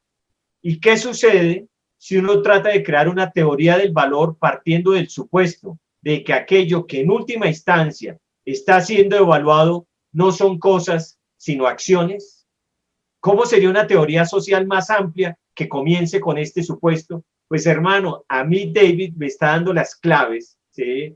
Y este capítulo ya lo he leído como 4 veces y lo pienso leer todavía unas veces más para tenerlo bien definido, ¿sí? Porque pienso que ahí, en esa pregunta que él se hace, está el quid del asunto para entender teóricamente que las acciones, ¿sí? Tienen también un extraordinario valor y un extraordinario significado, pero que son intangibles, que no se ven, ¿sí? Esto no quiere decir que yo no pueda hacer obra. En este momento estoy trabajando, hay unas muestras de asbesto cemento, hay una teja, hay 3 factores que influyen para que se acabe, por decir algo, que es, o sea, para que se genere contaminación por exposición al asbesto cuando hay una teja instalada en la casa es por manipulación, mala manipulación, cortarla, serrucharla con una sierra eléctrica, etcétera, por ciclo de vida del producto. O sea, una teja tiene un ciclo de vida de 40 años, póngale, y por meteorización del material. La meteorización es como la del sol, la lluvia, los vientos, generan cambios en la naturaleza de los objetos, de cualquier objeto sobre la superficie de la Tierra. Entonces, la meteorización del material genera en algunos casos friabilidad en los bordes de las tejas y eso genera unas estalactitas. Yo encontré eso en un sitio acá en Bogotá. Entonces voy a tomar muestras y las vamos a enviar a un laboratorio de Estados Unidos, pero también quiero que le tomen fotografía, microfotografía a esas muestras. Y a partir de esas muestras voy a montar, a hacer una propuesta curatorial que la vengo manejando ahí con Guillermo Vanegas, en los negatoscopios, que son unas cajas de luces que se utilizan para ver las radiografías, ¿sí? Sobre esos negatoscopios voy a hacer, y si se trata de montar obra, yo no tengo ningún problema en hacer obra, ¿sí me entiendes? Y la puedo hacer, y seguramente soy juicioso y cumplo pues con todos los requerimientos estéticos para presentar obra, pero vuelvo y te repito, la obra tiene que estar articulada con el espacio de afuera. Y a mí me parece que todo este trabajo de dar charlas, conferencias, escribir artículos, reunirme con los médicos, con los trabajadores, hacer lobby en el Congreso, escribir un libro, hacer los viajes, escribir infinidad de correos electrónicos, todo eso es parte de una obra, de las acciones, ¿no? Y esas acciones se han reflejado en esa ley, Darío. Ahí hay un hecho tangible, ¿me entiendes? ¿Sí? Todo ese cúmulo de acciones se han traducido en una ley que cambia de alguna manera la salud pública en Colombia en la medida que tenemos un problema menos de contaminación frente a una sociedad que tiene un desarrollo económico a partir de contaminantes brutal, ¿cierto? Por todos lados. Entonces, el problema es que como las acciones no se traducen en objetos, ¿sí? Entonces, aquí hablamos de performance objetivo, eso es otra cosa que estoy buscando teorizar, etcétera, pero digamos, si se trata de objetualizar todo este discurso, estoy seguro que en una curaduría seria uno puede ir recurriendo a imágenes de archivo, etcétera, objetualizar el discurso para presentarlo en una galería, en un museo y hacer la obra, pero digamos que en todo este relato te darás cuenta que la acción práctica, cotidiana de intervención en la sociedad juega un papel muy importante en las prácticas sociales artísticas. Es la misma obra realmente. Y eso se viene convirtiendo en el cuerpo de una obra, ¿sí? Sí, claro. Pues mi estimado Guillermo, muchísimas gracias por tu tiempo. Creo que ha sido muy interesante la conversación, la tenemos que seguir como la hemos venido haciendo en los últimos años, esto continuará. Sí, señor. Para quienes han llegado hasta acá, pues creo que han podido acercarse un poco a lo que son las prácticas sociales desde el campo del arte, con uno pues, de sus más conspicuos defensores, promotores y hacedores dentro de la plástica colombiana, como es Guillermo Villamizar. Y por supuesto, además de eso, creo que este público nuestro, que está lleno de estudiantes y lleno de personas que están en el proceso de la creación artística, pues ojalá esto sea un estímulo para que se den cuenta que el arte realmente es una plataforma abierta en el cual caben temas como el asbesto, caben temas como la política, caben temas como la crítica al arte, al museo, al coleccionista mismo, al interlocutor, y podemos hablar en profundidad, no de una manera somera, de ecología o de ciencia o de cualquier otro tema. Creo como un ejemplo mirando para, digamos, para otro lado, porque aquí no es un tema ni de ideología política ni nada, porque como bien lo dijo Guillermo, precisamente la ley del asbesto es un miembro del Partido Conservador quien la impulsa, ¿cierto? O sea que no es un tema de si detrás de Guillermo hay una carita de Marx o no. Pues la verdad es que, por ejemplo, en Cuba, este momento está viviendo una presión de un movimiento artístico que es pues, el grupo de San Isidro, que está dentro de una acción social tratando pues, que cambien las cosas en Cuba. Y por supuesto hay un artista que está en Bruguera, podemos opinar muchas cosas sobre ella, pero que está también, que se considera que el trabajo de ella sí misma considera que su trabajo también está dentro de las prácticas sociales desde el campo del arte, buscando cosas en Cuba como otros los buscan en Venezuela o como en muchas partes del mundo. Como hablábamos de la toma de Wall Street, de lo que comentaba Guillermo, etc. Entonces, creo una invitación, esta conversación de hoy se nos fue un poco más extensa que las otras, pero me parecía muy interesante porque creo que el objetivo último de todos estos programas es que abramos la mente, el arte nos genera muchas posibilidades y el artista, como parte de la sociedad, es un muy activo que no solamente puede estar haciendo estas charlas o manejando un museo o haciendo esos cuadros que están detrás, sino ayudando a transformar el mundo para que este mundo sea mejor, porque claramente es mejor si no tenemos asbesto, claramente es mejor si salvamos el Amazonas, claramente es mejor si somos más democráticos o si el mundo es menos desigual. Muchísimas gracias a todos, a la gobernación y al equipo del museo que está con nosotros, a Luis Carlos Omaira y por supuesto a la Dirección de Cultura que creen estos proyectos. Espero que terminen de pasar un buen día y que se motiven con todo esto. Nuevamente, Guillermo, muchas gracias. A ti, Darío, muchas gracias.